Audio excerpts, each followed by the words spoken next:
தீங்கு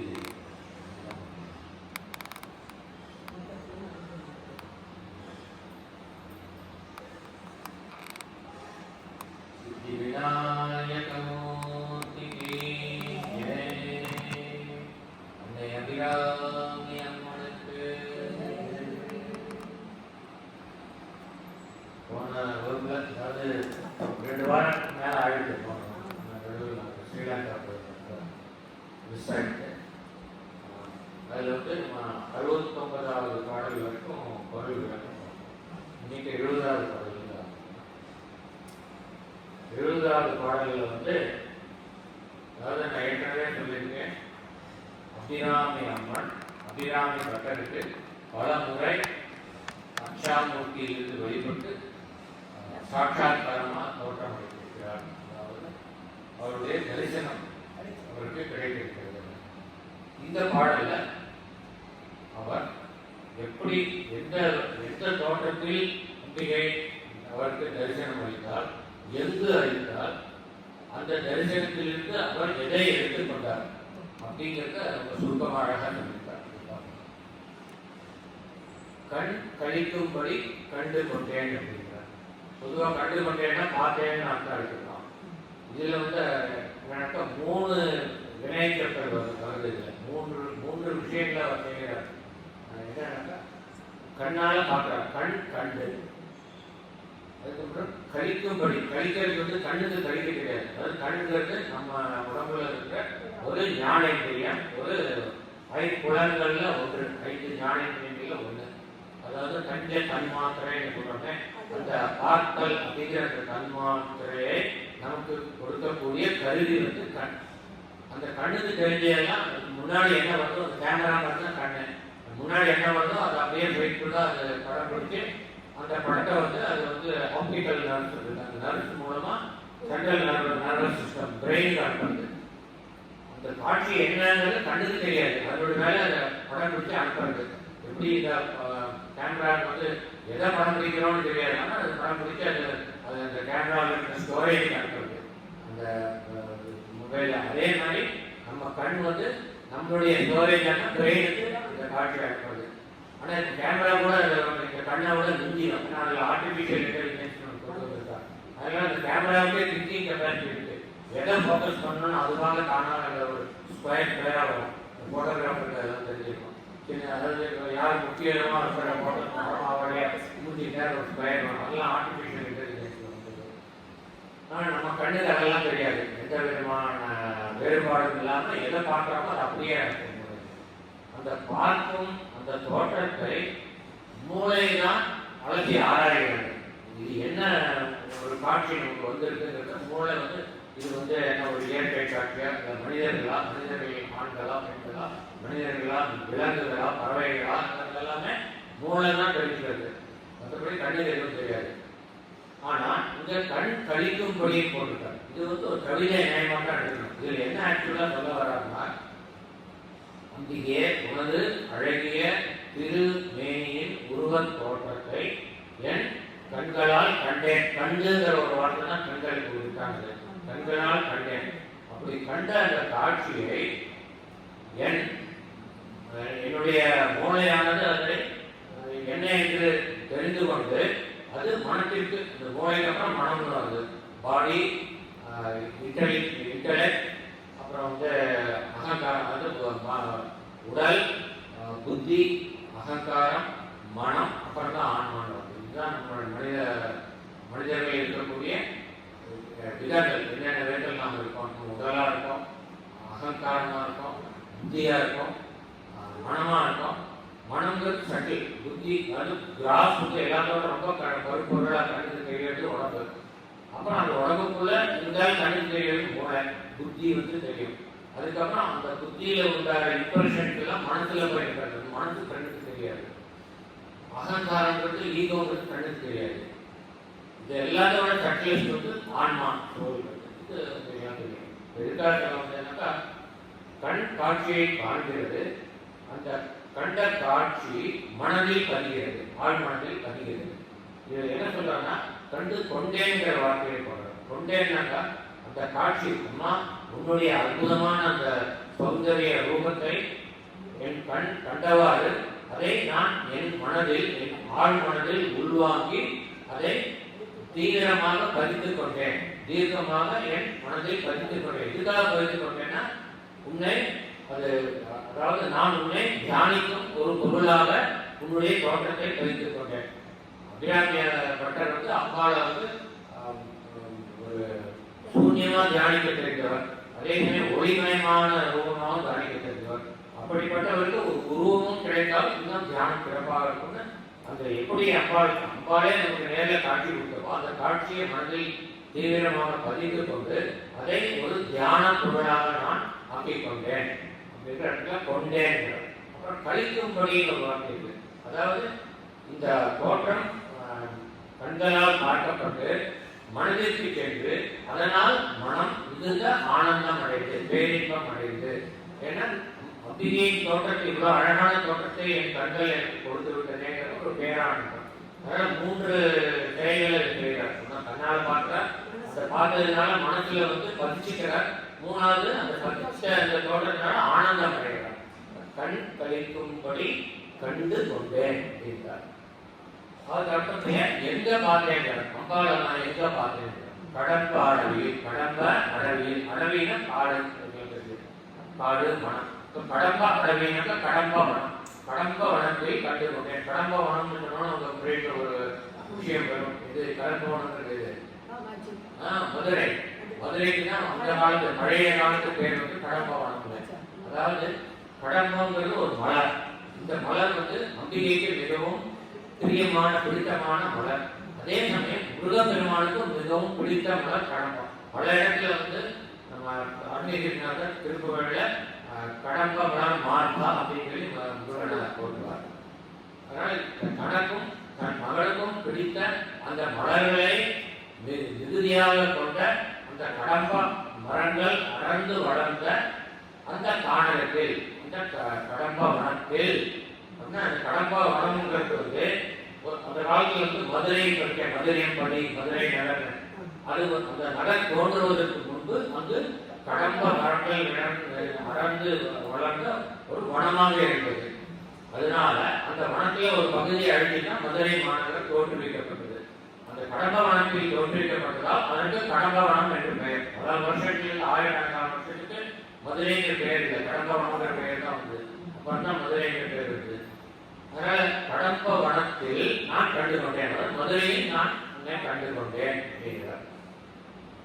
அது ஏன் வந்து இந்த கடம்ப வனத்தில் போனா தனக்கு பிடித்த அந்த மலர்களை தாங்கிக் கொண்டிருக்கக்கூடிய அந்த மரங்கள் நிறைந்த வனம் ஆதலால் அங்கு அம்பிகை 2 முறை அவதரித்தார். ஒரு முறை இல்லை, 2 முறை. மதுரைனா உங்களுக்கு எல்லாம் தெரியும், மீனாட்சியை அவதரித்தார். நம்ம மலையதேச பாண்டிய மன்னனோட மகளாம் மீனாட்சியை அவதரித்தார். 2வது கடம்ப வனத்தில் மதங்க முனிவருக்கு மாதங்கி என்ற பெயருடன் அவர் அவதரித்தார். 2 அவதாரங்கள் கடம்ப வனத்தில் உண்டான அவதாரங்கள். அந்த கடம்ப அடவியில் அவருக்கு மாதங்கி தனியா அவர்கள் ஷாமலான்னு சொல்றது. ஷாமலா மீனாட்சிக்கு வந்து வேற, மீனாட்சி வேற, மாதங்கி வேற, தோற்றங்கள் வேற, எல்லாமே அம்பாள் தான், எல்லாமே ஆதிமரத்தில் தான். மீனாட்சினா கையில திரிய வச்சுட்டு நின்ற தோற்றம், மாதங்கிங்கிறவர் அமர்ந்த தோற்றம், கையில வீணை இருக்கும். அதை பற்றி சொல்றேன். கண் கழிக்கும்படி கண்டு கொண்டேன் கடம்ப அடவியில், கடம்ப வனத்தில். கடம்ப வனத்தில் 2 விதமாக மீனாட்சியாக கண்டேன், அப்புறம் மாதங்கியாக கண்டேன். இதுல முக்கியமா மாதங்கின்னு சொல்றார். ஆனா அந்த பச்சை வண்ணமும் பார்த்தா 3வது வரையில் வருது. மண் கழிக்கும் பச்சை வண்ணமும் ஆகி, பச்சை வண்ணம் மீனாட்சிக்கும் பச்சை வண்ணம், மாதங்கிக்கும் பச்சை வண்ணம். அதனால வந்து ஏன்னா காளிதாசன் சியாமலாசன் சொல்றார், மாதா மரகத சியாமா, மரகத சியாமா மரகத வண்ணம், சியாமலை, சியாமலைனா கருப்பு செய்யணும் சொல்லியிருக்கேன். மரகத நிறத்தை விடுறார். மாதா மரகத சியாமா மாதங்கி, மாதங்கினா அவருடைய காளிதாசனுடைய இஷ்ட தெய்வம் எப்படி அபிராமபுரனுடைய இஷ்ட தெய்வம் அபிராமியம், அதே மாதிரி காளிதாசனுடைய இஷ்ட தெய்வம் சியாமலா. அதனால சியாமலா தண்டகம் எழுதினார். மாதா மரகத சியாமா மாதங்கி வரசாலினி குரியா கடாட்சம் கல்யாணி கடம்பவனமாகி. அதுவும் அவர் என்ன அந்த சியாமலா தண்டகத்துல வந்து அவர் என்ன சொல்றாரோ, நம்ம காளிதாசர் என்ன சொல்றாரோ அதே தான் இந்த பாடல்ல அபிராமன் சொல்றாரு. எக்ஸாக்ட் அதே தான். கடம்பான வாசினிங்கிற கடம்பான வெயில் அப்படிங்கிற அதே தான் வந்து. அப்புறம் வந்து மாதங்கிங்கிற இங்க மதந்தர் குலம் பெண்களில் தோன்றிய அப்படின்னு மதந்தர் குலம் பெண்களில் தோன்றிய மாதங்கின்னு இருக்கான். அதான் அப்புறம் இங்கேயே வந்து பச்சை வண்ணம்ங்கிற அங்க வந்து மரகத சியாமான் ரெண்டுமே நமக்கு நம்ம இந்து தர்மத்தில் இருக்கிற பல நூல்களை நம்ம வந்து ஒப்பிட்டு ஆராயும் போது நமக்கு பல விஷயங்கள் புரியுது. அதாவது எல்லாத்துக்கும் உள்ள ஒற்றுமை புரியுது. அதாவது அவங்க தனித்தனியா சொல்லியிருக்கா. ஒருத்தர் மாதிரி இருந்து காப்பீடுனா எல்லாரோட மனதிலும் ஒரே எண்ணம் உதயமான அது ரொம்ப அதிசயமான விஷயம் பார்த்தீங்கன்னா தெரிய பல. அதனாலதான் இப்ப நம்ம அபிராமி அந்தாதிக்கு நான் பொருள் விளக்கம் சொல்லும்போது பல இடங்கள்ல நான் லலிதா சரஸ்வதி எடுத்து சொல்றேன், பல இடங்கள்ல திருக்குறள் சொல்றேன், அப்புறம் சியாமலா சொல்றேன், அப்புறம் நம்ம ஆதிசங்கருடைய பிரதிபாவனை சொல்றேன், சௌந்தரியம். இதெல்லாம் அது ஒண்ணு தொடர்போடு இருக்கு. ஒரே கருத்தை வந்து பல பேர் பல விதமா சொல்றான். அவருடைய ரசனைக்கு தகுந்த மாதிரி வித்தியாசமா சொல்றான். அதனால இதுல வந்து கடம்பா கவியில் என்ன சொல்றேன்னா பண் கலிக்கும் குரல் வீணையும் கையும். இதுதான் வந்து என்ன வந்து Matangi is personified as the symbol of arts and music. அதாவது கலைகள் சங்கீதம் இவை இரண்டையும் பிரதிபலிப்பவர்களாக மாதங்கி தோன்றுகிறார். அதனால மாதங்கியை நீங்க கூகுள்ல போய் மாதங்கி பிக்சர்னு போட்டீங்கன்னாக்கா கையில வீணையோட அம்பாள் வந்து தோற்ற முடியும். அதனால பண் கலிக்கும் குரல் அழகா சொல்ல முடியும். அதாவது இவருக்கு அபிராமி பட்டத்துக்கு மிக அதிர்ஷ்டம் செஞ்சவர். அவருக்கு எப்படி அம்பாள் தோற்றம் கொடுக்குறாங்கன்னா அவருக்கு தோற்றம் கொடுக்கும்போது பாட்டு பாடியே தோற்றம் கொடுக்குறாரு. வெறுமன பாட்டு பாடல, கையில வீணையை வாசித்துக் கொண்டு அதற்கு ஏற்றா போல் பாட்டு பாடி தோற்றம் கொடுக்கிறார். அந்த ஒரு மாதங்கியுடைய தோற்றத்தில் அவர் மாதங்கி வந்து எப்பவுமே வீணை வாசித்து பாட்டு பாடிருக்கும். அந்த மாதிரி இவருக்கு தோற்றத்தை கொடுக்கிறார். பண் கலிக்கும் குரல் முதிரையினுடைய அற்புதமான அந்த இனிய குரலினால் பாடப்பட்ட பாடல். ஆஹா, என்னை இவ்வளவு அற்புதமாக பாடிவிட்டாலே, இவ்வளவு அற்புதமான குரலில் நான் பாட பெற்றேனே, என்ன தவம் செய்தேன் நான் அது சந்தோஷப்படணும். இது அந்த பாட்டு. அதனால பண்ணாக்க பாட்டு கழிக்கும்படி, அந்த பாட்டே கழிக்கும்படி மனம் மகிழும்படியாக அந்த அந்த அற்புதமான குரலில் முந்திகை பாடினாங்க. அப்புறம் வீணையும் கையில வீணையை வச்சுட்டு வீணை வாசித்து பாட்டு பாடுறாங்க. அப்படி ஒரு தோட்டத்தை கொடுத்திருக்கிறார்கள். பயோதரம் அற்புதமான அழகிய மார்பகங்களுடன் பயோதரமும் மண் கழிக்கும் பச்சை வண்ணமும் ஆகி. இது வந்து பார்த்தோம்னா பச்சை வண்ணம் ஆகிக்கு பச்சை நிறம், ஷியாமலா பச்சை நிறம், மரகத ஷியாமான்னு பார்த்தோம் பச்சை நிறம். அப்புறம் வந்து அம்பாள் மீனாட்சி பச்சை நிறம். ஆனா இது சொல்ற அழகு பாருங்க, மண் கழிக்கும் பச்சை வண்ணமும் ஆகினாக்கா ரெண்டு விதத்துல அர்த்தம் எடுத்துக்கலாம். மண் கழிக்கும் அப்படின்னாக்கா ஏற்கனவே நான் ஆகுபேர் அப்படின்னு சொல்லியிருக்கேன். இட ஆகுபேர் அவனை கண்டு அந்த ஊரே பிரித்தது அப்படின்னு ஒரு எக்ஸாம்பிள் பார்த்தோம். ஊரே பிரித்தது ஊர் சிறிய ஊர்ல இருக்கிற மனிதர்கள் இருக்காங்க. அது மாதிரி மண் கழிக்கும் பச்சை வண்ணம் அப்படின்னா இந்த மண்ணாக இந்த பூமி இந்த பூலாவத்தில் இருக்கும் மனிதர்கள் மிகவும் மனம் மகிழ்ந்து பேரானந்தப்படும்படியான அழகிய பச்சை வண்ணத்துடன் கூடிய அந்த மாதவியின் தோற்றத்தை நான் கண்டேன் அப்படிங்கிற அர்த்தத்தில் மண் கழிக்கும் பச்சை வண்ணம் பூமியில இருக்கிற மனிதர்கள். இன்னொரு அழகான அர்த்தம்னா மண்ணா லிட்டரலா மண்ணே எடுத்துக்கலாம். மண்ணுனா பூமி. இப்போ நீங்க வந்து ஒரு கிராமத்துல ஒரு வயல்ல போய் நெல் வயல்ல எடுத்துக்கலாம். இந்த மாதிரி பச்சை பச்சையில பல ஏக்கர்ல வந்து நெல் அப்படியே பத்திரா கம்பளம் மரகத கம்பளம் பிடிச்ச மாதிரி பச்சை பச்சையில இருக்கு. நம்ம பார்க்கும்போது மனது ரொம்ப ஆனந்த வெள்ளத்துல எவ்வளவு அழகா இருக்கு இந்த பூமாரி, அழகா அந்த மரகத வண்ணத்துல இருக்காங்க. நமக்கே அந்த ஆனந்தம் தோன்றினா அந்த பயிர்களை தாங்கி இருக்கக்கூடிய பூமிக்கு எவ்வளவு ஆனந்தம் தோன்றும். என்ன எவ்வளவு அழகா இந்த பயிர் வந்து என்ன வந்து அலங்கரிச்சிருக்கு, மரகத படுக்கை மாதிரி என் மேல வச்சிருக்கேன் அப்படின்னு சொல்லி சந்தோஷப்படுவாங்க. அதனால மண் கழிக்கும் பச்சை வண்ணம் அந்த மண் பூமியாக தேவி அவள் கழிக்கும்படியாக, ஒண்ணு பூமியில் இருக்கிற மனிதர்களை கழிக்கும்படியாக, இன்னொன்று பூமியே கழிக்கும்படியான பச்சை வண்ணமாக அம்பிகை தோன்றுகிறாள் அப்படிங்கிறார். மண் கழிக்கும் பச்சை வண்ணமும் ஆகி மதங்கர் குல பெண்களில் தோன்றிய மதங்கமனையுடைய குமாரி மாதங்கியாக இவருக்கு காட்சி கொடுக்கிறார். இப்படிப்பட்ட அம்பிகை பெருமாட்டி, எம்முடைய பெரும் தலைமை பெருமாட்டி, அவருடைய பேரழகை கண் பேரழகை, அவருடைய பேரழகான தோற்றத்தை கண்களால் கண்டு அந்த தோற்றத்தை, அந்த பேரழகான தோற்றத்தை மனதில் பதிய வைத்து மனதில் தரித்து கொண்டு அதனால் மனம் குதூகலித்து ஆனந்தப்பட்டது சொல்லி அழகாக அந்த பாட்டு. அடுத்த பாடலுக்கு அழகுக்கு ஒருவரும் ஒவ்வாத வள்ளி. அதாவது அம்பாளுடைய அழகுக்கு ஈடு இணையே இல்லை. இந்த இதே மாதிரி அழகு இன்னொரு பொருள்னு சொல்றதுக்கு யாருமே கிடையாது, எந்த பொருளுமே கிடையாது. இப்போ நம்ம தொடரடி பொறியாளர் பச்சைமா மலைபோல் மேனி பவளவாய் கமல சேகர்னு எழுதுறாரு. அவர் என்ன பண்றாரு, மகாவிஷ்ணுவோட அழகுக்கு ஈக்குவலா ஒரு பொருளை கொண்டு வந்து சேர்க்கிறார். பச்சைமா மலை போல அவர் பச்சை மன்றத்தில் இருக்கார். அப்புறம் பவளம் போன்ற வாய், அப்புறம் கமல சேகர் தாமரை போன்ற சிவந்த கண்களை அந்த விஷ்ணுவுக்கு ஈக்குவலா இன்னொன்று கொண்டு வர்றார். ஆனா இவருக்கு இஷ்டம் இல்லை. அதுக்கு ஈக்குவலா அம்பாளுக்கு அழகுக்கு ஈக்குவலா எதுவுமே இல்லை. அதனால அழகுக்கு ஒருவரும் ஒவ்வாறுனா ஒப்புவமே கூற முடியாத, அது அன்பேரையால் அழகுக்கு ஒருவரும் ஒவ்வாத வழி அரு மறைகள், மறைகள்னா வேதங்கள், அருனால அருமையான அற்புதமான அர்த்தங்கள் நிறைந்த அற்புதமான பலன்களை தரக்கூடிய அந்த வேதங்கள் பழகி சிவந்த பாதாம்புயத்தால். இந்த அம்பாளுடைய பாதங்கள் அந்த வேதங்களுக்கு புதியதில்லை, நம்ம பழக்கம் உண்டு. ஏன்னாக்கா ஏற்கனவே நம்ம ஒரு பாட்டில் பார்த்துருக்கோம், என்னன்னாக்கா கீழ் நின்று வேதங்கள் ஆளும் மெய்ப்பீடம் ஒரு நாளிலும் சால நன்றோ அடியேன் முறை நாய்த்தலையன்னு ஒரு பாட்டு பார்ப்போம். அந்த பாட்டுக்கு அர்த்தம் சொன்னேன். அம்பாள் ராஜராஜேஸ்வரி லலிதாம்பிகை வீட்டிருக்கக்கூடிய சிம்மாசனத்தை அவர் ஏறி போனோம்னா 4 படியில கால் வச்சுட்டா அவருடைய பீடத்தை அடைய முடியும். அந்த 4 படி, ஒவ்வொரு படியும் ஒரு வேதம். அதனால எப்பொழுதுமே அந்த வேதங்கள் அம்பிகையின் திருவடியின் கீழ் நின்று அவருடைய துதி பாடிக்கொண்டே இருக்கின்றன. அதனால அவருடைய திருவடிக்கு மிகவும் பழக்கமானவை. அந்த 4 வேதங்களும் அவள் திருவடியில் சதா சர்வகாலமும் தனது சென்னியை இடத்தை வைத்து வணங்கி துதிக்கின்றன. அப்படி அந்த வேதங்களின் திறம் பட்டு அந்த திருவடி கண்ணி சிவந்து விட்டது அப்படிங்கிற அர்த்தத்தில் எழுதியிருக்கார்.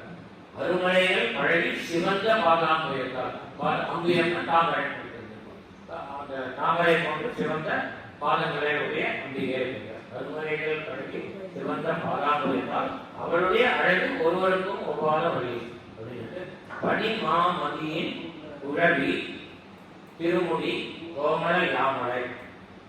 பனினா கட்டி குளிர்ச்சி, அதாவது பனி கட்டின்னு சொல்லலாம். அந்த ஐஸ், அதாவது திட நிலையில் இருக்கக்கூடிய அந்த நீரை பனி கட்டிங்கன்னா குளிர்ச்சியானது, தொட்டால் கையில் திருவடி. அதனால பனினா குளிர்ச்சியானது. மதினா அழகிய சிறந்த சந்திரன், மதினா சந்திரன். சந்திரனுடைய ஒளி குளிர்ச்சியானது நம்ம எல்லாம் சொல்றது, எல்லாம் கவிஞர்கள் முதலில் குளிர்ந்த சூரியன் வெப்பமானது, சந்திரன் குளிர்ச்சியானது. அதனால பனி மாமதியின் குழவி, குழவினா குழந்தை அர்த்தம் தமிழ்ல. இது எவ்வளவு அழகாக அர்த்தம் பார்க்கலாம். அதாவது அமாவாசை அன்னைக்கு சந்திரன் புதுசா பண்றது, இப்படி 15 ஒரு மாசத்துக்கு ஒரு தடவை சந்திரன் புதுசா பிறந்துருக்கு. அமாவாசை அன்னைக்கு பிறந்த புதுசா பிறந்த குழந்தை 1ஆம் கிளை 2ஆம் கிளை 3ஆம் கிளை குழந்தை, சின்ன குழந்தை. 3ஆம் கிளை சந்திரனை பார்த்தா சின்ன பீட்டு மாதிரி இருக்கும், மரக்காலமான பீட்டு மாதிரி இருக்கும். அது குழந்தை, குழவி. அது வளர்ந்து பௌர்ணமி அன்னைக்கு முழுவதுமாக ஒரு இளைஞனாக தோற்றமளிக்கிறான் சந்திரன். 3ஆம் கிளை குழந்தை. அதனால என்ன சொல்றாங்கக்கா, அம்பாள் தலையில திறத்துல கூடி இருக்கிறது 3ஆம் கிளை சந்திரன். சிவபெருமான் தலையில் கூடி இருப்பது 3ஆம் கிளை சந்திரன்.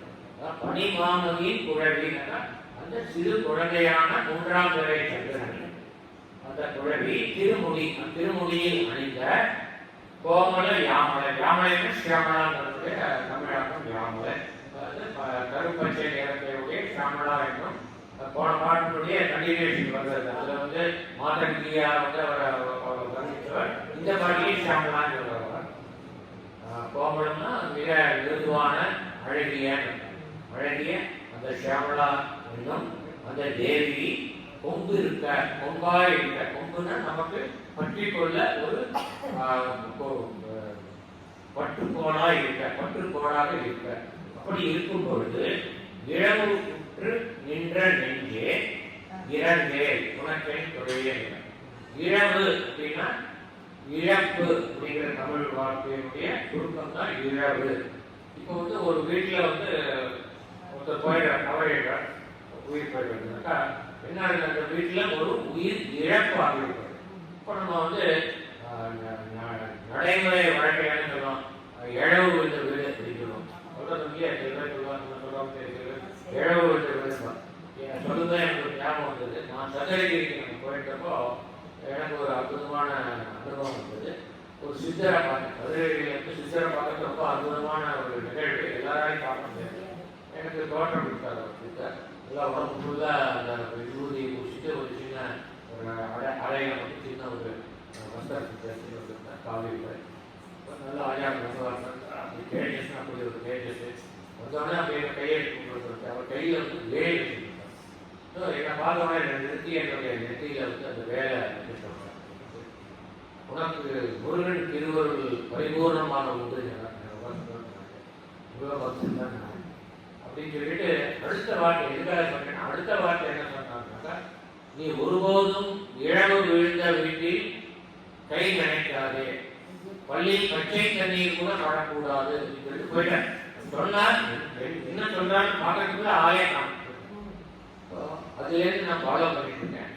எங்க போனாலும் காரணமா வந்து வீட்டில் நம்ம போனோம்னாக்கா ஒரு காப்பி குடிக்கணும்னு சொல்லுவாங்க. நான் குடிக்க மாட்டேன். எதுக்குன்னா இந்த இழவுங்கிற வார்த்தைக்காக சொன்னேன். இழவுனா இழப்பு அர்த்தம்.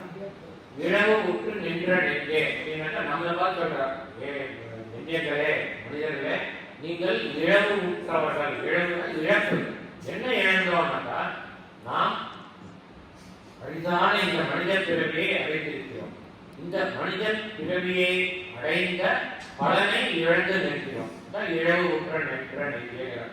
என்ன பலனை இழந்து நிற்கிறோம்? மனிதனா பிறந்ததனுடைய பலன் என்னன்னாக்கா மற்ற மிருகங்களுக்கோ பறவைகளுக்கோ பூச்சிகளுக்கோ இல்லாத 6வது அறிவு நமக்கு இருக்கிறது. மற்றவை 5 அறிவு கொண்டவை.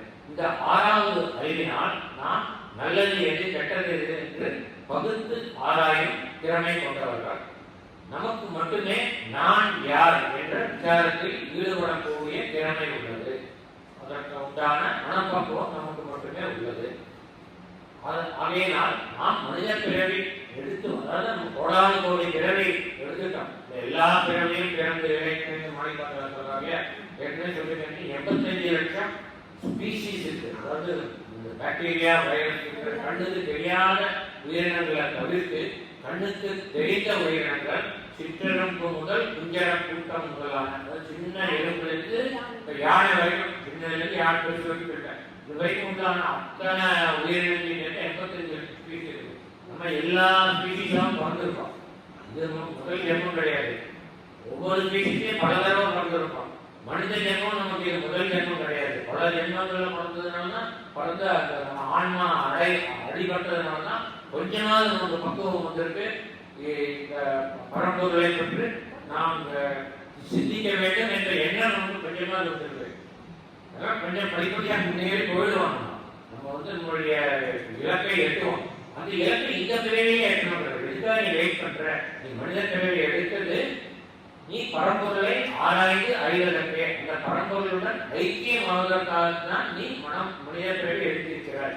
ஆனால் அதை அறியாமல் நீ மனதை பல வழிகளில் அலைவாய் வைத்து உன்னுடைய பிறவியை வீணடித்துக் கொண்டிருக்கிறாய். காலத்தை நமக்கு இருக்கிறது ரொம்ப ரொம்ப குறைஞ்ச காலம். 100 வருஷம் தான் இருக்க போறாங்க. 100 வருஷத்துக்குள்ள நம்ம செய்ய வேண்டியது எவ்வளோ இருக்கு.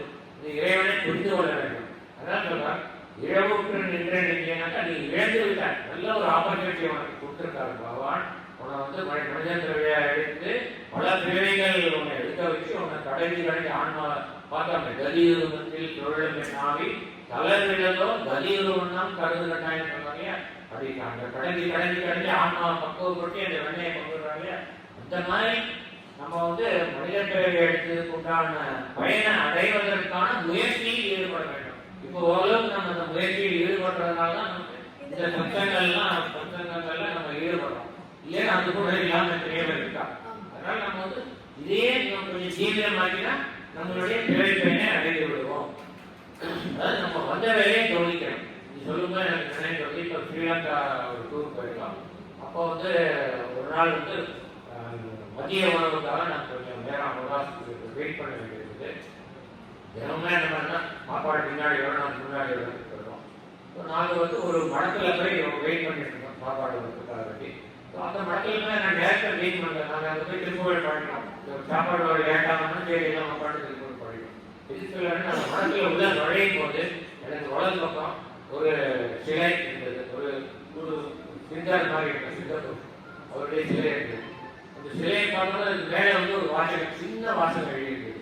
என்னன்னாக்கா, வந்த வேலையை கவனி, அவ்வளவுதான். வந்த வேலையை கவனி. அப்போ வந்து கரெக்ட் எனக்கு அந்த ஞாபகம் வந்தது. வந்த வேலையை வந்து சரி நமக்கு சாப்பிட்றதுக்காக வந்திருக்கோம், அதை போய் நீ என்ன போய் பார்த்துட்டு உள்ள போய் சாப்பிடப்போம் அப்படின்னு உடனே எனக்கு தோணுச்சு, இல்லை இல்லை இவர் சித்தருக்கு நம்ம வந்த வேலை. நீ இந்த பூமிக்கு வந்த வேலை என்னவென்றால் உன்னை நீ உணர்வதே, நான் யார் என்னும் கேள்விக்கு விடை புரிந்து கொள்வதே நீ வந்த வேலை. அதை கவனிப்பா, அதை விட்டுட்டு நீ என்னென்னமோ விசாரத்தை பண்ணிட்டு இருக்கே அப்படின்னு சொல்லி அவர் சொல்ற மாதிரி எனக்கு தோணிச்சது. அதனாலதான் வந்து இந்த நம்ம இதுல சனாதனத்துல மகா வாக்கியங்கள் வந்து அழகா சொல்லிக்கிறார். நம்ம மகா வாக்கியங்கள் மனசுல தெரிந்தாலே நம்ம யாருன்னு நமக்கு புரிஞ்சிடும். ஃபார் எக்ஸாம்பிள் நீங்க வந்து சபரிமலைக்கு போனா அந்த 18 படி ஏறதுக்கு முன்னாடி கேள்வினாலே தத் துவம் அசின்னு துவம் தத் அசி. துவம்னா நீ, தத்துனா அது, அசினா இருக்கிறாய், நீ அதுவாக இருக்கிறாய். நீ எந்த பரம்பொருளான அந்த ஐயப்பனை தேடி வந்திருக்கிறாயோ நீயே அதுவாகத்தான் இருக்கிறாய் என்ற மனப்பக்குவத்துடன் சென்று நீ ஐயப்பனை தெரிஞ்சை அப்படிங்கிறது தான் முன்னாடியே எனக்கு சொல்றார். நீ அந்த மனப்பக்குவத்தோட பணம் ஐயனே எண்ணில் உன்னை காணக்கூடிய மனப்பக்குவத்தை எனக்கு கொடுத்தறியும் நம்ம வேண்டி போகக்கூடிய எனக்கு வீடு கொடுத்து காடு அமைப்புலாம் வேண்டிக்க மாட்டோம். நமக்கு வந்து அது சொல்றது தத்துவம் விஷயம்னால நம்ம மனதை பக்குவப்படுறது. நீ சன்னிதானத்துக்கு போய் கியூ நின்று போனமே அதுக்குள்ள தத்துவம் வச்சு ஒரு 1000 தடவை மனசுல அதை போட்டுருந்தா அங்க போனா அதுக்கு அதுதான் தோணும். ஐயனே உன்னை என்னை காணும் அந்த அன்பை அந்த அந்த ஞானத்தை எனக்கு தந்தல்வாய் அப்படின்னு கேட்கும். அந்த தத்துவ விஷயம் அந்த மாதிரி அகம் பிரம்மாஸ்மின்னு இன்னொரு மகாவாக்கியம், 5 மகாவாக்கியம் அதெல்லாம் பார்க்க வேண்டிய கேட்கிறோம். அகம் பிரம்மாஸ்மினா நான் பிரம்மமாக இருக்கிறேன். அகம் பிரம்மா அஸ்மி, பிரம்மாஸ்மி நான் பிரம்மமாக இருக்கிறேன். ஆனா பிரம்மங்கிறது எங்கேயோ இல்லை, எனக்குள்ளே இருக்கு. உனக்குள்ள தேடினாலும் கிடைக்கும், வெளியில் தேடினாலும் கிடைக்கும், உள்ள தேடினாலும் கிடைக்கும். வெளியில் இருக்கிற அச்சாமூர்த்தி மேல பக்தி பண்ணி அது பக்தி மார்க்கம், இது ஞான மார்க்கம் உள்ளது. எந்த மார்க்கத்தில் போனாலும் இறைவனை அடையலாம் சொல்றதுதான் நம்ம சனாதன தர்மத்துடைய சிறப்பு. இப்படிதான் போனோம்னு நம்ம வழிகாட்டல, இப்படி வேணா போனோம், இந்த விதத்தில் போனோம் அடைய முடியும். இரவு உற்று நின்ற நெஞ்சே இதுக்காக பார்க்கிறோம். இறங்கு நீ வருந்த தேவையில்லை. ஏன் வருந்த தேவையில்லைன்னா முன்னின வழிகளுக்கு திருமுடி கோமலை யாமலை கொண்டு இருக்க அந்த அம்பிகையாகிய பற்றுக்கோள் இருக்கும் பொழுது அவருடைய திருவடியை நீ தீர்க்கமாக பற்றிக்கொள். நம்மளை விடாமல் இருக்க பற்றிக்கொள். பற்றிக்கொண்டால் அவள் இழவு உற்ற உன் நெஞ்சை நல்வழிப்படுத்துவாள். படுத்தி உனக்கு என்ன குறை, உனக்கு குறையே இல்லாதபடி தன்னுடன் ஐக்கியப்படுத்திக் கொள்வாள் அப்படிங்கிற ரொம்ப அழகா. அடுத்த பாட்டு இது வந்து இது ஆரம்பிக்கும். இரு நீர் விசும்பின் மின் குறை காட்டி வெளிகின்ற நேரிடை. இரு நீர் விசும்பின் அப்படின்னா நீண்டு விரிந்து பறந்த, விசும்புன ஆகாயம், நீண்டு விரிந்து பறந்த ஆகாயத்தில் தோன்றும் மின்னா மின்னல், மின்னல் கீட்டு. அதாவது பல பாடல்களை இதுக்கு முன்னாடி வந்து அபிராமப்பட்டார் அம்பாளை வந்து மின்னலுடைய மின்னல் கீட்டோட ஒப்பிட்டு பேசியிருக்கார். அது மின்னல் போன்று, மின்னல் கொடி போன்று மிக மெல்லிய இடையே உடையவள். மின்னல் கீட்டு எப்படி ஜோதி சொருவமாக ஒளிமயமாக தோன்றுமோ அப்படிப்பட்ட ஒளிமயமாக பிரகாசமாக தோன்றக்கூடியவள் அம்பாள்னு ஒப்பிட்டு பேசியிருக்கார். அப்போ வந்து அதாவது இப்ப நீங்க பார்த்தீங்கன்னா ரீசெண்டா 67வது பாட்டு, அதே பேஜ்ல மேல பார்க்க 67வது பாட்டு அதை போட்டாக்கா அதில் பார்த்தீங்கன்னா மின் போலும் மின் தோற்றம் சொல்றாங்க. ஏன் மின்னல் போன்ற உன்னுடைய தோற்றம் சொல்றாங்க. இப்போ வந்து நான் சொன்னேன் போன பாட்டில் அழகுக்கு ஒருவரும் ஒவ்வாத வழியில் மின்னல் போன்ற தோற்றம்னு சொன்ன உடனே அவருக்கு மைண்ட்ல ஸ்பார்க் கட்டிருக்கு. ஐயோ அம்பிகையை வந்து இன்னொரு வஸ்துவோட நம்ம கம்பேர் பண்ணிட்டேன், எதுக்குமே கம்பேரிசன் இல்லாதவர், அவளை நமக்கு இந்த மாதிரி தப்பு பண்ணிட்டோமே மனசுல அவருக்கு உறுத்தது. சரி முடிஞ்ச ஒரு வரைக்கும் எவ்வளவு சீக்கிரம் அதை நம்ம கரெக்ட் பண்ணிக்க முடியுமோ கரெக்ட் பண்ணிடலாம்னு வெயிட் பண்ணிட்டு இருக்கிற ஆப்பர்ச்சுனிட்டி. 71வது பாட்டு வந்தோன்னா அவருக்கு ஒரு ஆப்பர்ச்சுனிட்டி வந்து அழகுக்கு ஒருவரும் ஒவ்வாத வழின்னு முதல்ல ஒரு பிரியாம்பல் போட்டு விடுறாங்க. 72ல வந்து ரொம்ப அழகா சொல்றா. அதுக்கு முன்னாடி 71லயே சொல்லிட்டா உனக்கு ஈடு நம்ம தப்பா சொல்லிட்டேன்னா மின்னலை வந்து உனக்கு ஒப்பிட்டுட்டேன், ஆனா உனக்கு ஈடு என்ன எதுவுமே கிடையாது, அனைத்திலும் சிறந்த அழகி நீதான் அது சொல்லிட்டு அடுத்து சொல்ல நான் சொன்ன அந்த வார்த்தையே திருத்துறாங்க. ஏன்னா மின்போனம் மின் தோற்றம்னு சொல்லி இங்க வந்து நல்லா இரு நீர் விசும்பின் மின் குறை காட்டி அந்த மின்னலுடைய அழகு குறையானது. எதுக்கு குறையானது? உன்னுடைய இடை அழகுக்கு குறையானது. முன்னாடி 67ல பண்ண தப்புக்கு இந்த பிராயத்திட்டம் பண்ணிட்டார். அந்த பிராயத்திற்கு முஸ்லீம் போடுறது 71வது பாட்டில், 72ல உண்மையான பிராயம். அது இப்படிதான் இந்த பாடல்கள் வந்து அணுகணும். ஒரு பாட்டு இன்னொரு பாட்டும் வந்து தனித்தனியும் எடுக்கக்கூடாது. நம்ம இது வரைக்கும் பார்த்த பாடல்களோடு இதுக்கு எப்படி சம்பந்தம் இருக்குன்னு பார்த்தோம்னா நமக்கு இதனுடைய அழகு புரியும். அது கிராஜுவலா எப்படி கொண்டு வரலாம் பார்ப்போம். 67, 71, 72 எப்படி அழகாக கொண்டு வர்றாங்க. இருநீர் விசும்பின் மின் குறை காட்டி வெளியிட்ட அதோட அந்த மின்னல் பீட்டை விட வெளிதான உன்னுடைய நேரிட அழகிய இதையை கொண்ட அம்பிகை அப்படின்னு சொல்லிட்டு மெல்லியலாய் மென்மையான இயல்ன தன்மை குணம், மென்மையான குணத்தை கொண்டவர். ஏன்னா தன்னுடைய அடியவருக்கு தன்னுடைய பக்தருக்கு ஒரு ஒரு துக்கம் ஒரு கஷ்டம் என்றால் உடனே அம்பிகை உள்ளம் கணிந்து மனம் கசிந்து ஓடோடி வந்து உதவி செய்ய வருவார். அதனாலதான் மெல் இயலாய் அப்படின்னு சொல்லிட்டு அப்படிப்பட்ட அந்த அம்பிகையை எம் கோன் தன்குறை வீர கடைமை வைத்த தாமரையே. எம் கோன எம்முடைய அரசன், கோம்னா அரசன் அல்லது தலைவன், எம்முடைய இறைவனாகி சிவபெருமான். அந்த சிவபெருமான் அவருடைய குறைகள் அவருக்கு எந்த குறையும் கிடையாது சிவபெருமானுக்கு. இருந்தாலும் தனக்கு ஏதாவது குறை வந்து விடுமோ அப்படிப்பட்ட குறையிலிருந்து தன்னை காக்க வேண்டும் அம்பிகை என்று நினைப்பினால் அம்பிகையின் திருவடி தாமரையை தனது சிரசின் மீது சூடிக்கொள்கிறார், கடையின் மீது சூடிக்கொள்கிறார். அதுதான் நம்ம பார்த்தோம். மறை நான்கினுக்கும் தான் அந்தமான சரணாரவிந்தம் தவள நிறம் காணம் தம் ஆடரங்காம் எம்பிரான் குடி கண்ணியதே ஒரு பாட்டில் பார்த்தோம். தவள நிறம் காணம் வெண்மையான நிறத்தை உடைய காணம் காடு சுடுகாடு.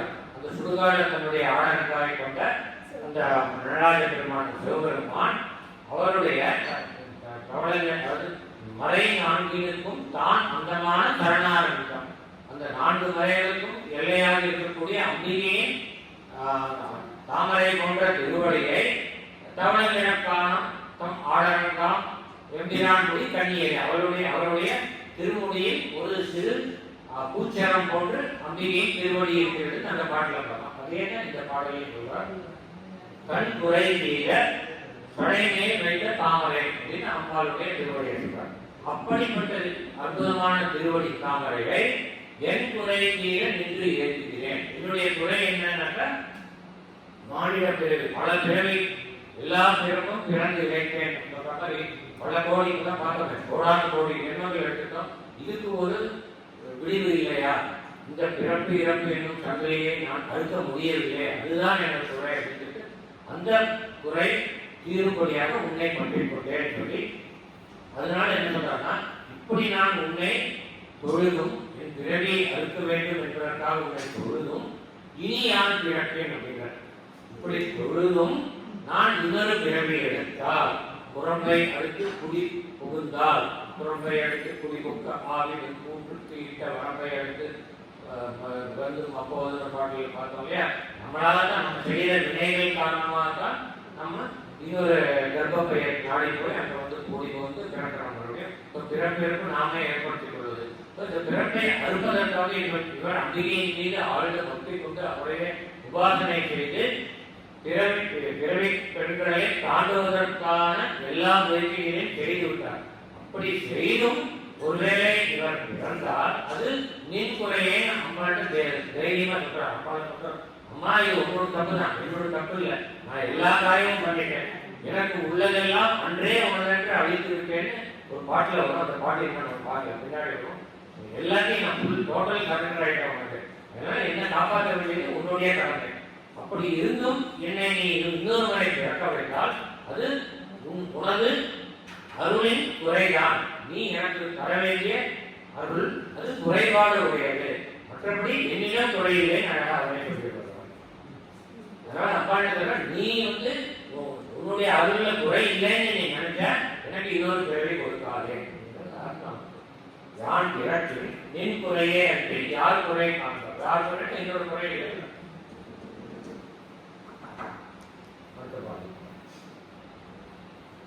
தாமம் கடம்பு, தாமம்னாக்கா மாலை, ஏற்கனவே பார்த்தா அம்பாளுக்கு குறித்த மலருக்கு கடம்பம்பர், தாமம் கடம்பு, கடம்பம்பர் மாலையை அணிந்தவர்.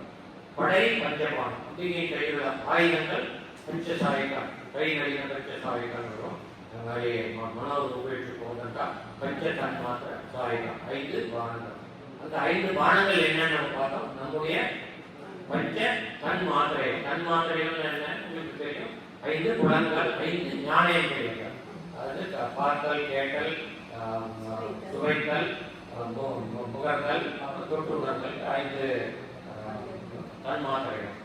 அதுதான் அவ கையில் இருக்க பாடங்களாக இருக்கு. ஏன் அந்த பாடங்களாக வச்சிருக்காங்கன்னா, நாம் நமது பஞ்ச இந்திரியங்களை சரியானபடி அடக்கி ஆள தவறிவிட்டால் நமது மனம் கருவிட்டு ஓடி பல செய்திகளில் நமது மனம் லயிக்கும். நாம் வந்த வேலையை விட்டுவிடும். பார்த்தோம், வந்த வேலையை வந்த வேலையை விட்டுவிடுவோம். நாம் இந்த பிறவையை அறுக்க வேண்டும் என்றால் நமக்கு இந்த பஞ்ச இந்திரியங்களின் பின் நமது மனம் செல்லக்கூடிய அந்த நிலையை நாம் தவிர்க்க வேண்டும். மனம் மனம் போன போக்கிலே போகாதே சொல்றாங்க.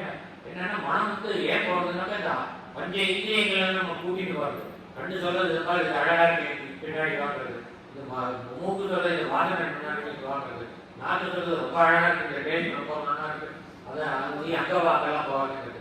அதனால பஞ்ச இந்திரியங்கள் இருக்கிற இழுப்புக்கு நாம போகாம மனதை அடக்க வேண்டும் என்றால் மனோர் உட்பெற்று கோதண்டம், அந்த கோதண்டமும் அம்பாள் கையில தான் இருக்கு. நம்முடைய பஞ்ச இந்திரியங்களும் அம்பாள் கையில பஞ்ச சாயிகளாக 5 பானங்களா இருக்கு. அதனால அம்பாள் எதுக்காக பஞ்ச பானங்களை கையில எழுதியிருக்காங்க. பஞ்ச இந்திரியங்கள் நாம் நமது இந்திரியங்களை அடக்குவதற்கு ஒரு துணையாக இருப்பதற்காக தனது கையில் நம் மீது கொண்ட கருணையினால் தனது கையில் நமது இந்திரியங்களை பானங்களாக வைத்துக் கொண்டிருக்கிறார். படை பஞ்சபானம், தனு கருப்பதை தனுனா வில், கருப்பு கருப்புனா வில். அடுத்தது வைரவர் ஏற்றும் பொழுது யாமம். யாமம் வைரவர், அதாவது மாற்றினேன். வைரவர் ஏற்றும் பொழுது யாமம். வைரவர்னா அஷ்ட பைரவர்கள் சொல்லுவோம். 8 பைரவர்கள் இருக்காங்க. அஷ்ட பைரவர்கள் அம்பிகையே உன்னை ஏற்றும்னா உன்னை வலுவுடன் உன்னை தொடும் நேரம் என்னன்னா யாமம், நடுஜாமம் சொல்றாங்க, நள்ளிரவு. அதனாலதான் இரவானதுக்கு அப்புறம் யாருக்கு சிறுங்கோவில் எல்லாம் கூட்டிடுவோம், அம்பாள் கூட கூட்டிடுவோம். யாரும் கப்பித்தவரை கூட வெளியே இருக்கக்கூடாது. உள்ளே இருந்தா அவ மனநிலை பிடித்து குடிக்கிறா. அற்புதமான காட்சிகளை காணலாம். ஆனால் அந்த காட்சிகளை வெளியே யாருக்கும் சொல்லக்கூடாதுன்றதுக்காக அவ மனத்தை பிடித்து குடிக்க வைக்கிறார். அதனால உள்ள இருந்தாக்கா அந்த நடுநிசையில தான் பைரவர்கள் பூஜிப்பான், தேவர்கள் பூஜிப்பான். சிவன் கோவில்ல அர்த்தராத்திரியில எல்லாரும் பூஜிப்பாங்க. அதனால ராத்திரி நடையெல்லாம் சாட்சி வெளிக்காது ஒரு சாட்சிக்கு யாருமே உள்ள இருக்கக்கூடாதுன்னு சொல்றதுக்கு காரணம். அதனால என்ன சொல்றாங்க, வைரவர் ஏற்றும் பொழுது, அஷ்ட பைரவர்கள் உன்னை தொடும் பொழுது என்னவென்றால், நேரம் என்னவென்றால் அந்த ஜாமம் நள்ளிரவு அப்படின்றார். அடுத்தது எமக்கென்று வைத்த சேமம் திருவடி. நீ யாம் அடைத்தேறுவதற்கென்று நீ வைத்திருக்கும் பாதுகாப்பு. சேமம்னா சேமமா இருக்கியானா பாதுகாப்பா இருக்கியானா. சேமம்னா பாதுகாப்பு. யார் அவளுக்கு பாதுகாப்பு இல்லை, நமக்கு பாதுகாப்பாக நாம் மீண்டும் பிறவி எடுக்காமல் நம்மை ஆட்கொள்வதற்கு, நமக்கு இந்த பிறப்பு இறப்பு சங்கிலியை உடைப்பதற்கு நமக்கு துணையாக இருக்கும் பாதுகாப்பு அம்பிகையின் திருவடி அப்படின்னு சொல்றாங்க. அந்த திருவடியை திரும்ப திரும்ப எல்லா பாட்டிலும் அதே தான் வருது. திருவடியை இருக்க பற்றி கொண்டால் நீ பிறப்பு இறப்பு என்னும் தங்கிலேயே உடைத்து பிறவி பெருங்கடலை நீந்தி கரை சேரலாம். அது அந்த பொருளை திரும்ப திரும்ப கொண்டு வராங்க. எமக்கென்று வைத்த சேமம் பாதுகாப்பு உன்னுடைய திருவடி சென்னைகள் நான் இது பல பாடல்களில் சொன்னது வந்து சம்பாதிக்கப்பட்ட பாடல்கள் தான். உன்னுடைய சிவந்த திருக்கை கரங்கள் 4 கரங்கள் உள்ளன. ஏன் திருக்கரங்கள் சிவந்து போனதுன்னா அடியவர்களுக்கு அருளை வழங்கி வழங்கி கரங்கள் சிவந்து விட்டன. சென்னைகள் 4 பாதங்கள் சிறந்தது காரணம் அடியார்கள் வந்து தொழில் பாதங்கள் சிறந்தன. அடியார்களுக்கு அருள் வழங்கி வழங்கி கைகள் சிறந்தன. ஒளி செம்மை அம்பிகையினுடைய ஜோதி ஸ்வரூபம் வந்து சிவந்த ஜோதி. அதான் உதிக்கின்ற செங்கதிற்கான ஆரம்பிக்கிறாங்க. அந்த செங்கதி சிவப்பு நிறமுடைய அம்பிகை. அந்த பாட்டில் வர எல்லாமே வந்து சிவப்பு நிறமுடைய சொல்றாங்க. மாதுளம் போது அப்புறம் வந்து சிந்தூரம் எல்லாமே வருது. ஒளி செம்மை அம்மை நாமம் திருமுறை. அபிராமி அம்மையின் இன்னொரு திருநாமம் திருமுறை சுந்தரி. இந்த பாட்டில் அவ்வளவு தத்துவார்த்தங்கள் கிடையாது. சீக்கிரம் முடிச்சிடலாம். ஒன்றோடு 2 நயனங்கள். இது 3 நயனங்கள் சொல்ல, ஒன்றோடு 2 நயனங்கள். காரணம் என்னன்னா 2 நயனங்கள் சூரிய சந்திரன் தெரியும். 3வது நயனம் நெற்றிக்கண். அந்த நெற்றிக்கண் வந்து அக்னி சொல்லுவோம். அந்த அக்னி பருவமான அந்த நெற்றிக்கண் தான் ஞானத்திற்கு உறைவிடம். அதனாலதான் நான் பல தடவை சொல்லியிருக்கேன். நம்ம குண்டலினி யோகம் பண்ணும்போது 3வது ஆக்ஞா சக்கரத்துக்கு நடுவில் நெற்றிக்கண்ணில் இருக்கிற இடத்துல அது 2 புருவங்களுக்கு மத்தியில் இருக்கு. அதுதான் ஞானத்திற்கு உறைவிடம். அதனால அம்பிகையை தியானிப்பவர்கள் இந்த ஆக்ஞா சக்கரத்தில் ஒளி ஸ்வரூபமாக அம்பிகையை நிலைநிறுத்தி அவரை தியானிக்க வேண்டும். அம்பிகையை தியானிக்கிறது உங்களுடைய இஷ்ட தெய்வம் எந்த தெய்வமோ அதை அந்த ஆக்ஞா சக்கரத்தில் நிறுத்தி தியானிக்க வேண்டும். அதனால வந்து என்ன சொல்றாங்களா, ஒன்றோடு 2 நயனங்கள் சொல்றதுக்கு காரணம் என்னன்னா, ஒரு நயனம்ங்கிறது நெற்றிக்கண், 2 நயனம் 2. இந்த ஒன்றுங்கிற முதல்ல போடுறாங்க. நெற்றிக்கண்ணுக்கு முக்கியத்துவம் கொடுக்குறாங்க. ஏன்னா இந்த நெற்றிக்கண் தான் அம்பிகை தனது நெற்றிக்கண் வழியாகத்தான் தனது அடியவர்களுக்கு அந்த அக்னி என்னும் ஞானத்தை வழங்குகிறார். அக்னி வந்து ஞானத்தை குறிக்கிறது. அதனாலதான் தமசோமா ஜோதிர்கமயன்னு சொல்றோம். நமக்கு ஞானம் கிடைக்காட்டா வந்து நம்ம அதாவது அஞ்ஞானம் வந்து இருட்டோட கம்பேர் பண்றோம், ஞானத்தை வந்து ஒளியோட கம்பேர் பண்றோம். அதனால தமசுனாக்கா இருட்டு, அப்புறம் ஜோதினாக்கா வெளிச்சம். எனக்கு தமஸ் வேண்டாம், இருட்டு வேண்டாம், அஞ்ஞானம் எனக்கு இருட்டு வேண்டாம், மானம் வேண்டாம், ஜோதி கம்மியம் எனக்கு ஒளிமயமான ஞானம் வேண்டும் கொடுப்பாய். அது மாதிரி இந்த நெற்றிக்கண்ணை வந்து முக்கியத்துவம் கொடுத்து சொல்றதுக்கு காரணம் வந்து அந்த நெற்றிக்கண் மூலமாக அம்பிகை தனது அடியவர்களுக்கு ஒளியாகி ஞானத்தை வழங்குகிறாள். அதனால எனக்கு அந்த ஞானத்தை நீ தர வேண்டும் என்பதற்காக ஒன்றோடு 2 நயனங்களை கூறுகிறார். அம்பாள் வந்து இதுல வர்ணிச்சுட்டு இருக்காங்க. அடுத்த பாடலாம். நயனங்கள் 3 நாதன். என்ன தெரியுது? கண்ணாரம் நீங்கள் பல பாடல்களை கற்று கேட்டு நீங்களே கற்று 3 கண்களையுடைய நாதன் சிவபெருமான். நாதனும் வேதம் விட்டுலாம். நாராயணனும் சிவபெருமானும் நாராயணனும் திருமாலும் அயனம் பிரம்மா. அதாவது 3 தேவர்கள் சிவன் விஷ்ணு பிரம்மா. இந்த 3வரும் வேதம் 4 வேதங்களும் பரவும்னா போட்டி பிடிக்கும். இந்த வேதங்கள் போட்டி பிடிக்கிறது இப்பதான் நம்ம பார்த்தோம். 2 பாடல்களை பார்த்தோம். கீழின்று பாடும் வேதங்கள் ஒரு நாளைக்கும் காலம் என்றோ அடியே முறை நாளைக்கு பார்த்தோம். அது மாதிரி இது வந்து நம்ம பார்த்திருக்கோம். ஏற்றும் அடியவர் 7 உலகையும் படைத்தும் காத்தும் அழித்தும் தெரிபவராக ஒரு பாடலாம் பார்த்தோம்.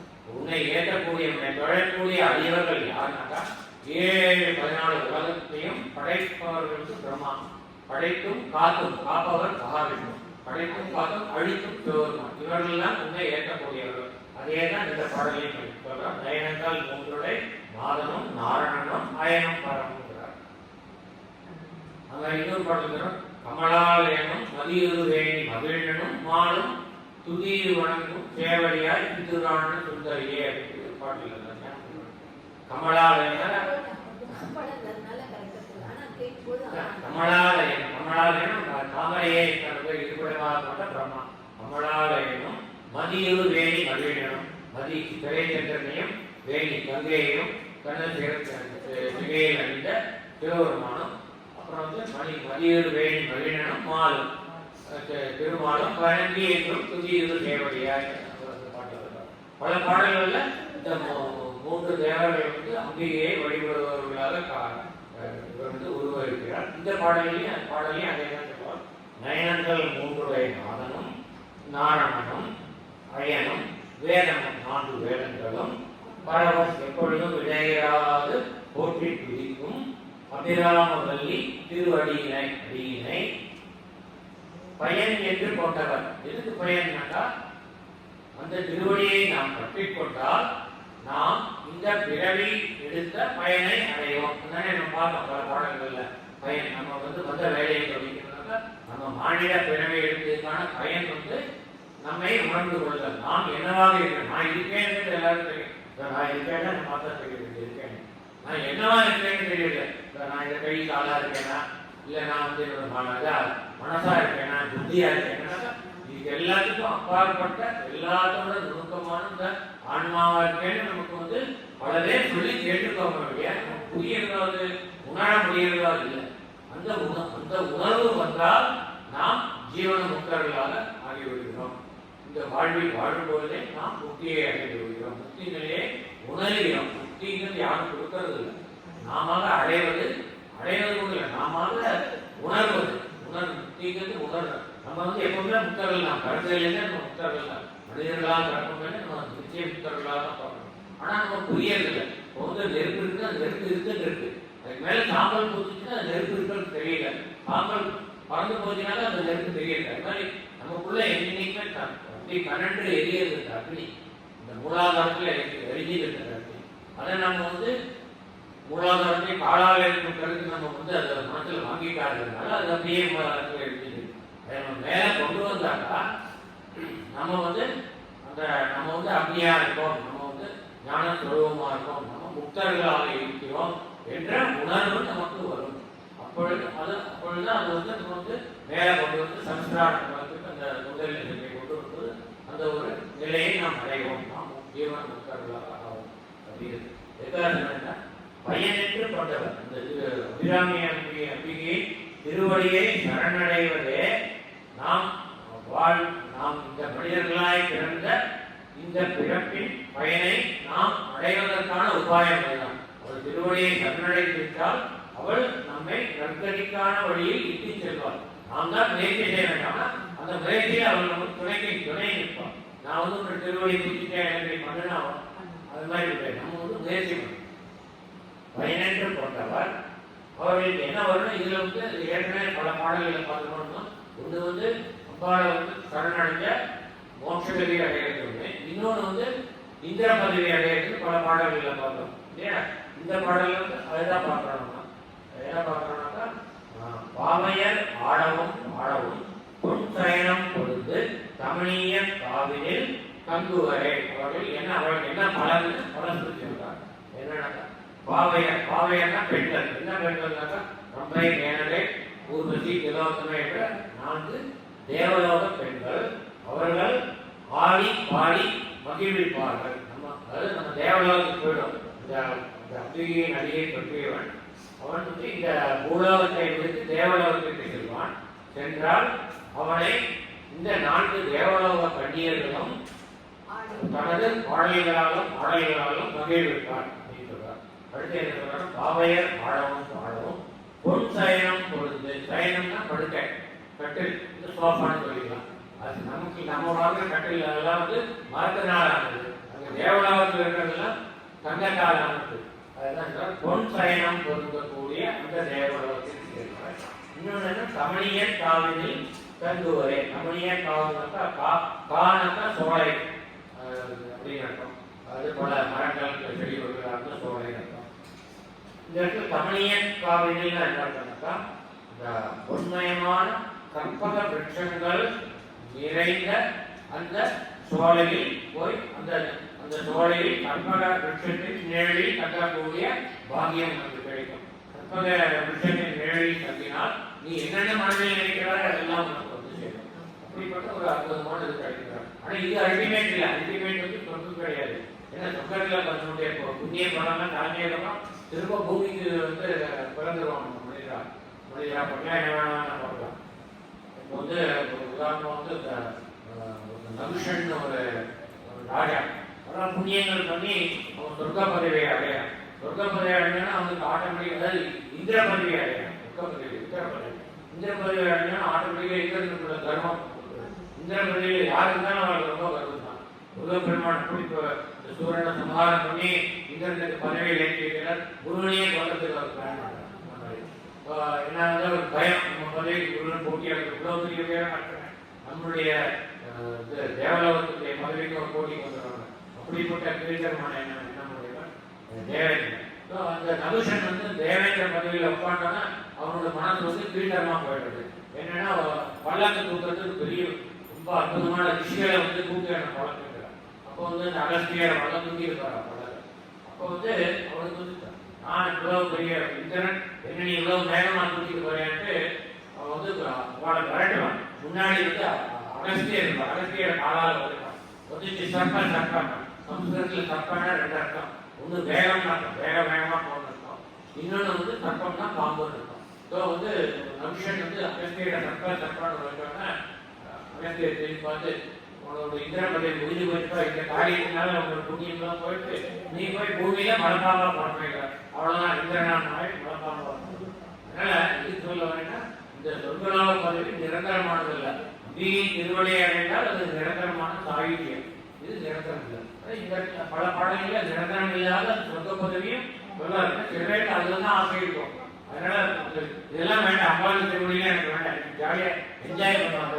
ரொம்ப ஊருசி மேனகை அவளெல்லாம் போய் பார்க்கணும், அவளுடைய டான்ஸ் பார்க்கணும்னு நினைச்சிருக்கிறவங்களுக்கு சொல்ல நீ அதுக்காக வாங்கியே அதுக்காக வேண்டியது நீ அம்பாளை நீ வந்து அவளுடைய திருவடியை பற்றி கொண்டு. ஆனால் பற்றி கொண்டா இது மட்டும் இல்லை, வேற சாகித்யமே கிடைக்கும்.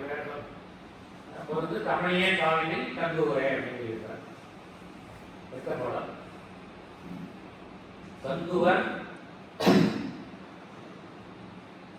தாழ்மை நிழல். கற்பகம் தாழ்னா மரம், கற்பக மரத்துடைய நிழலை தங்குவாங்க. அதையா தண்ணியில் வரும். சொர்க்கத்தில் தேவலோகத்தில் போய் அவர்கள் வசிக்கக்கூடிய அந்த ஒரு அற்புதமான அந்த ஒரு நிலை அவர்களுக்கு கிடைக்கும். தங்குவர் கற்பக தாழ்வின் நிழலில்.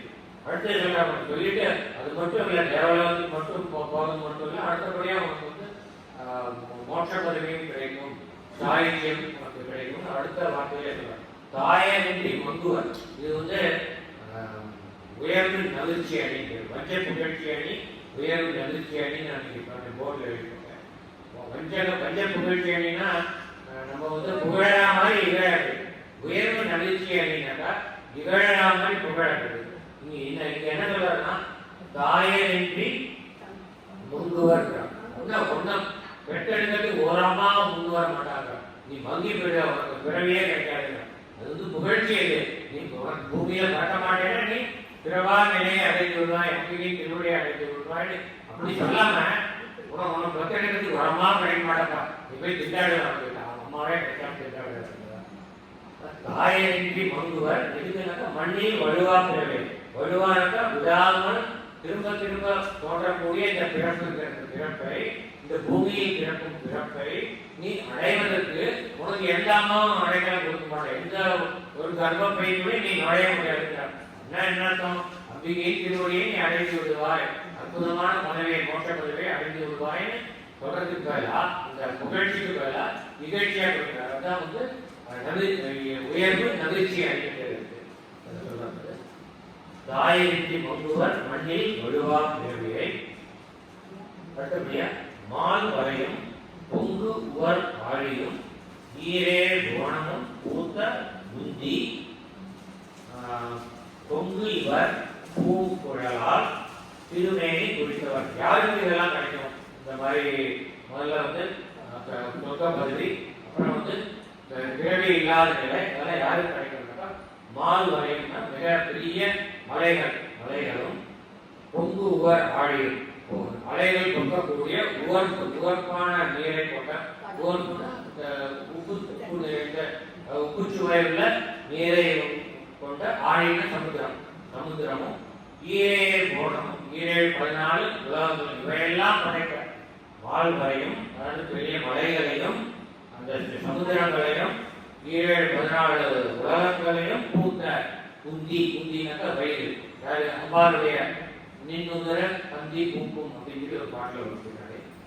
அந்த ஈன்றெடுத்த இந்த 14 கோணங்களையும் ஈன்றெடுத்த வயிற்றையும் அந்த அம்பிகையின் வயிற்றையும் அப்புறம் பொங்கு இவர் பூங்குழலால் மனம் நிறைந்த மலர்கள் மலர்கள் அணிந்த அழகிய குழலையும் இவற்றை இந்த மலைகளையும் சமுத்திரங்களையும் 14 உலகங்களையும் பெற்றெடுத்த அந்த வயிற்றையும் அந்த உதரத்தையும் அழகிய மலர்கள் அணிந்த குழலையும் கொண்ட இந்த அம்பிகையின் உருவத்தை திருமேனியை குறித்தவர் மனதை குறித்தவர் தியானத்திற்குரிய பொருளாக கொண்டவர். பாட்டில் பார்த்தோம் கண் கழிக்கும்படி கண்டு கொண்டேன் அந்த அம்பிகை திருவுருவத்தை தனது கண்களால் வாங்கி மனத்தில் தியானத்திற்குரிய பொருளாக கொண்டார் அந்த அற்புதமான திருமேனியை தன் மனதில் தியானத்திற்கு உரிய பொருளாக மனதில் குறித்துக் கொண்டவர் தரித்துக் கொண்டவர். அவர்கள் கண்டுவர் கற்பவர் தாழ்வின் ஏழை தாயின்றி மங்குவர் மண்ணில் வருவார் பிறவியை அவர்களுக்கு பிறவி இல்லாத நிலையை அவர்கள் அடைவார்கள் அழகா சொல்றார். அபிராமி